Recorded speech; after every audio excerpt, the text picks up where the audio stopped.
everyone knew who Lucifer Star or Star Manufacturing was. They may not have known who I was really, but I mean, might be galactically known, probably universally known. I don't know. Anyway, just ask anyone about Lucifer Star. I'll tell you. Although there were a couple of fake Lucifers out there, but they spelled their name wrong. They spelled it with a C and not an S. My name is spelled with an S.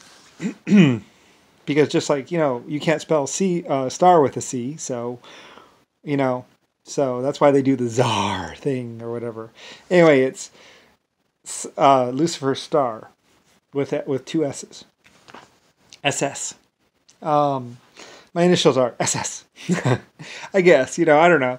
I don't have to use my what's called initials, so, whatever. That's why super sport, all that kind of stuff. I like to do like those kind of things. That's why some people thought it was Satan Star or something like that. It's like, no, it's Lucifer Star.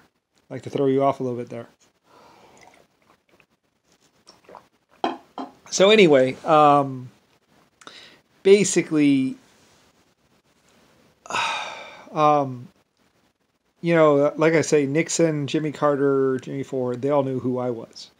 I was the great Lucifer Star, owner of the Germany concentration camps and other places. Not really concentrate. Well, I mean, you could call them. They're really research. They were, when they were built, they were research laboratories. The very first research laboratories. And like I said, I had a problem with people sneaking in, stealing stuff. I had a problem with people going through the research or whatever, or rifling through the safe. They kept stealing the safe, so I had to put up gates and fences and post guards. And later on, we put guards. That's why the guard towers are on the outside of the fence or something like that, or by the fence or something like that. Because inside the fence. I don't know. The way it was manufactured, you can kind of tell the way that it was. We put the guard towers. I think we moved them around. I don't really know. I had them outside for a little while or something like that, and I moved them inside, I think.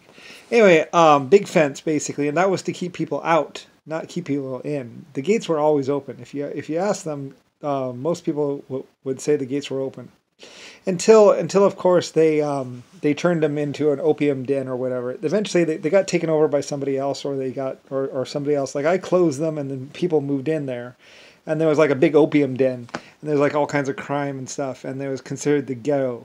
And so eventually I took police back in there, and we posted guards, and we cleaned it up, and fed them and dealt with that. Like I said, a lot of stuff happened anyway.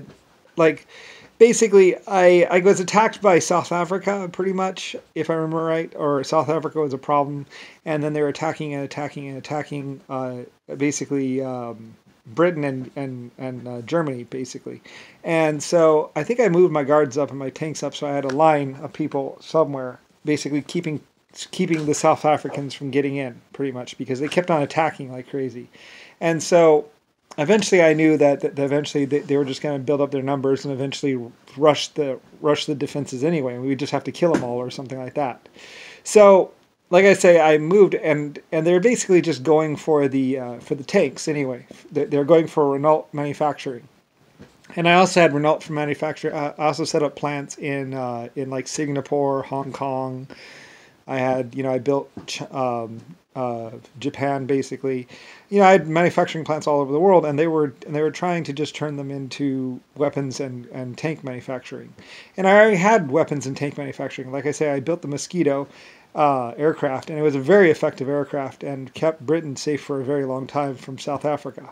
And South Africa was basically just getting taken over, and the black people were basically building up their numbers all around the world. And I think they spread out at first, and then they got educated, and then they formed up into South Africa and made this push where they sent children to bomb Germany, I think it was, or something like that. And then they rushed the gates, or rushed the cities or something, to rape all the women, and basically came in like guerrillas or something like that. Or something, I don't really know exactly. There's film on everything, basically, unless they burned it, pretty much. Anyway, I knew that they were just going to keep attacking, so I moved everything to the United States, where I had clear and defined borders, where above me is freezing cold, and there's a couple bunkers in the Antarctica. I mean, not Antarctica, in Canada. That I have bunkers up there in Canada just in case I have to rush that way or people have to rush that way. I have some cities that were built into mountains up there. They're hidden away though.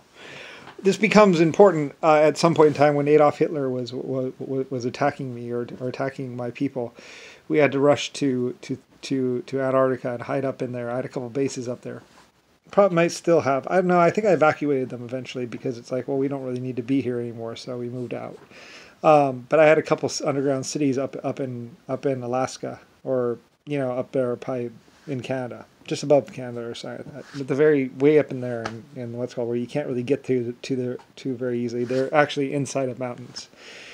Anyway, Hitler or someone took his tanks up there and had a lot of problems and got stuck a lot because basically you can't get up there that easily. So anyway, so we were able to defend against him and stuff like that. At one point in time, I had a big mine up there. Anyway, though, a lot of years pass and all that other stuff, and a lot of things happen.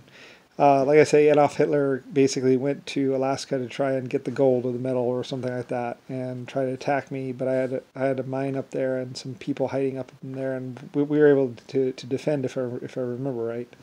And he had a hell of a time.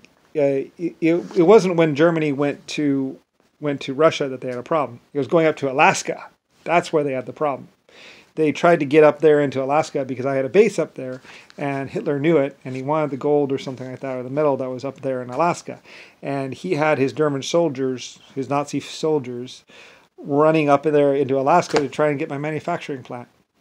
And they had a hell of a time. And I don't think they actually did it. They did the same thing up there in China, too, or above Russia. They went above Russia, and up there, they knew I had people up there or mining operations up there, and they tried to get my people up there, and he couldn't really get up that far. So anyway, because you can't get up there except for like 2 times a year. Really, realistically, basically Hitler wanted the titanium mining operations, or the titanium, or something. He wanted the jets, I think, or something like that. He wanted something. Realistically, it was South Africa and JFK and all that other stuff. But anyway, my troops, my people knew what was going on and basically dealt with it without me being around. They're like, well, this guy's crazy and psychotic, and he's going to be doing these things. So anyway, they got ready for it and dealt with it on their own independently of me because, I wasn't really around. So they were like, well, we know what he wants to do. He know what he would do. People knew what I would do, so they just dealt with it. I mean, the guy is a psycho. I said children flying bombers and stuff like that, and like I said, they would fly up next to the bombers, and they would see 9-year-old kids or 14-year-old black kids flying the planes. And that was the South African Freedom Force, they called it, or something like that. They had the stupid name for it, but realistically it was just 15-year-old kids flying aircraft to bomb a city. The South African king or whatever, black king, whatever, god of Africa, basically just, and they would just bomb the cities and disrupt the cities, and then they would go in there and rape whoever was left, and just plant their seed and then die. I guess. I don't know. It's stupid. I don't really get it. I don't understand. There should be video on it anyway. So anyway, and JFK and some Yale people were doing that or whatever. I don't really know. Like I say, I don't really know. There's film on everything as it happened.